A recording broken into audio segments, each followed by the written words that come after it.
There is a moment of growth that nobody really prepares you for. It's not the breakdown, it's not the decision, it's that quiet in between where the old version of you doesn't fit anymore, but that new version of you hasn't fully quite figured out how to settle into your body yet. You don't feel lost exactly, but you also don't feel solid. The patterns that you used to rely on, like overthinking, replaying, waiting, and adapting, don't bring the same relief anymore. And even though nothing looks different on the outside, something inside of you knows that you cannot go back. This is often the moment that people panic, because identity doesn't always change loudly. Sometimes it shifts quietly. And that quiet can feel unsettling if you don't understand what's happening. Today, we're talking about that moment. This is the identity shift that changes everything. Not by making you louder or more confident, but by turning you into somebody that follows through. Welcome to the Inner Launch, where we talk about rebuilding your self-trust, reclaiming your identity, and creating your next chapter from the inside out. I'm your host, Christina Volkovich. Over the last few episodes, we've talked about how self-trust quietly erodes, how fear disguises itself as logic, and how the patterns that once protected you can keep you quietly stuck. Today, we're talking about what happens after all of that. Because awareness changes how you think, but identity changes how you live.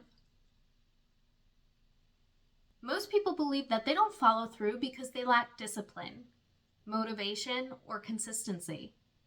But follow through isn't a habit problem. It's an identity problem.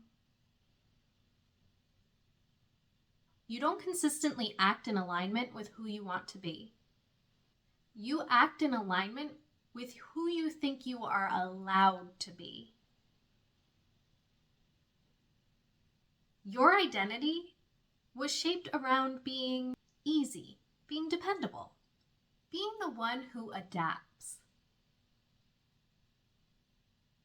That is why following through on what you actually want feels so unfamiliar. It may even feel threatening. Not because it's wrong, but because it asks you to step beyond what you know and what felt safe and familiar. That version of yourself learned how to survive. Your old identity didn't form randomly. It formed in environments where safety mattered more than authenticity. Where being agreeable reduced tension, where anticipating others kept you connected, where certainty created conflict. So you became someone who thought things through carefully, waited before acting, adjusted instead of asserted. That identity was intelligent. It worked. And that's why letting it go feels debilitating. It feels like something's wrong. Because you're not just changing habits, you're loosening the grip on that old version of you and kept you safe in your world as you knew it. When your identity shifts, your nervous system is confused because it's trained to recognize that familiarity. And once that familiarity is gone, it doesn't recognize the alignment. So when you start making choices that are honest rather than automatic, you may notice some thoughts like, this isn't me. Who do I think I am? What if I can't maintain this? This discomfort isn't a red flag. It's information. It's your system realizing that the old rules no longer apply, even though it still doesn't know the new rules yet. Growth often feels like disorientation before it feels like confidence.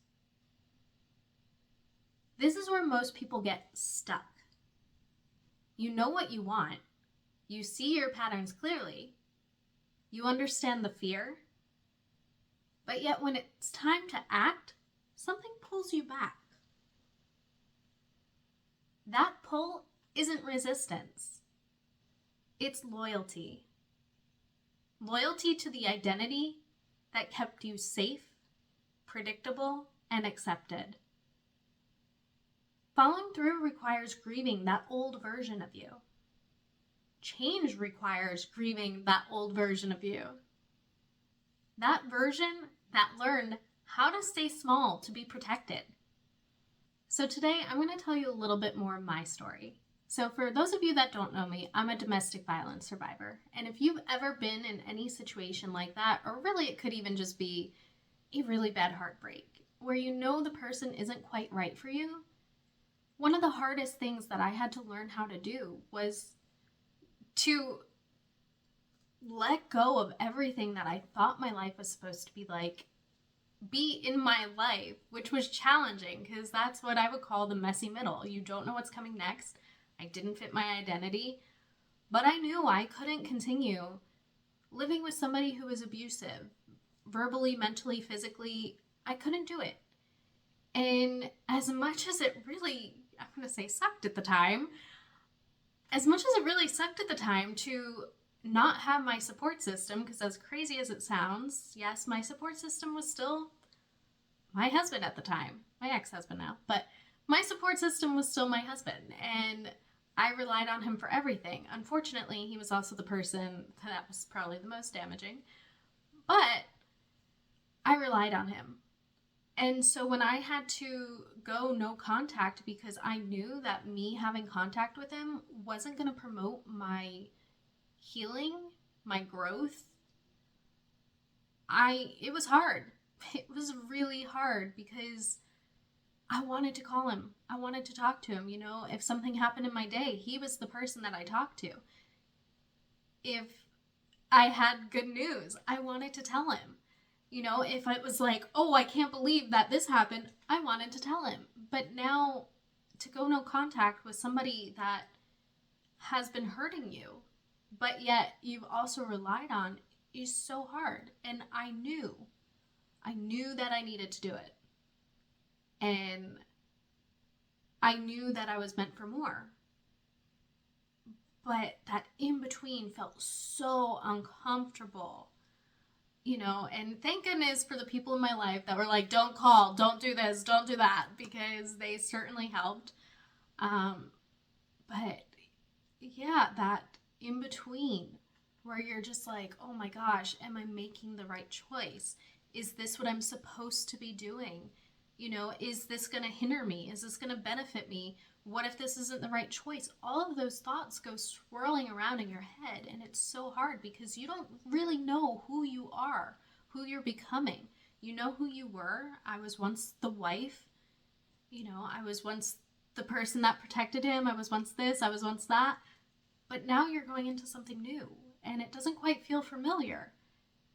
And it's the most uncomfortable thing you can be in. And it doesn't have to be just relationship-wise. It can be anything. It could be, let's say you had a job of 20 years and now you're going into the unknown. It's the unknown that really makes us uncomfortable because we don't get it. We like familiarity.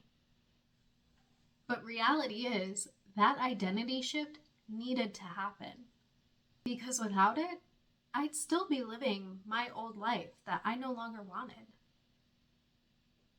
This identity shift, it happens in those quiet moments where it's uncomfortable, out of the ordinary, strange. I wasn't necessarily ready to leave my ex-husband at the time. I definitely wasn't ready. But it was something that I knew I needed to do. Because if I didn't, who knows what would have happened? I may not be here right now to be sharing this with you. It was not easy. I had nights where I would wake up crying because I was afraid that my ex-husband was going to come after me. I had moments where I couldn't sleep. I had moments where I slept an entire day when I finally felt safe. And those moments aren't easy. They're very hard to navigate. It's what the hell is going on with me? I couldn't sleep for how many months? I'm relying on a little 11-pound chihuahua to protect me, and now I can't stay awake. What's going on? It's your body recognizing the fact that something's changing. The fact that this thing that once felt safe is no longer safe, but now realizing that something else may make you feel safer. It's confusing as anything. But at the same time, I knew that I just needed to get through that, because I knew that on the other side of that was going to be something amazing. Life is worth living. Your life is worth getting through that uncomfortable part. So if there's anybody feeling like they can't get through it, or like, I've had the hardest time, I don't know how I'm going to continue, just keep going. You don't have to look at the big picture. Just focus on one day at a time, one step at a time. And that is what all of this is about. You don't have to have it all figured out. You just focus on one step at a time. Even in that uncomfortable middle. Nothing exploded inside of me when I was in that uncomfortable place. But something inside of me did finally settle. That confidence that I had towards the life that I wanted to create didn't come from certainty. It came from alignment. Identity shifts can feel isolating, not because you're becoming distant, but because the people around you are used to that old version of you. That version where you adapted to fit in. That version where you adapted to be whatever you needed to be just to survive. When you stop over-explaining, managing others' reactions, stop self-abandoning, those dynamics in your life change. That does not mean that you are selfish. That means that you are self-led, and you are no longer requiring other people to tell you how to live your life, or where you fit and where you don't. You are creating that authentic you that you were always meant to be. Self-trust isn't built in declarations. It's built when your actions quietly match your values. When you become someone that follows through on what actually matters, even when it's uncomfortable. Your nervous system learns something new. I can rely on myself. I don't need other people to tell me who I can and cannot be anymore, or where I fit and where I don't. And that identity shift doesn't just change your decisions. It changes your entire life. In the next episode, we're going to talk about what it actually means to choose yourself. Without guilt, without over-explaining, and without burning everything down. Because self-leadership isn't dramatic. It's intentional. This is your reminder that you don't need to have it all figured out. Change does not come from rushing forward. It comes from paying attention. So keep choosing you in any way that you can, even in the small ways. If today's conversation resonated with you, I'm going to invite you to subscribe, send this to a friend who may need to hear it, and see how we can work together in the show notes. This has been another episode of The Inner Launch. I'll see you in the next episode. Bye!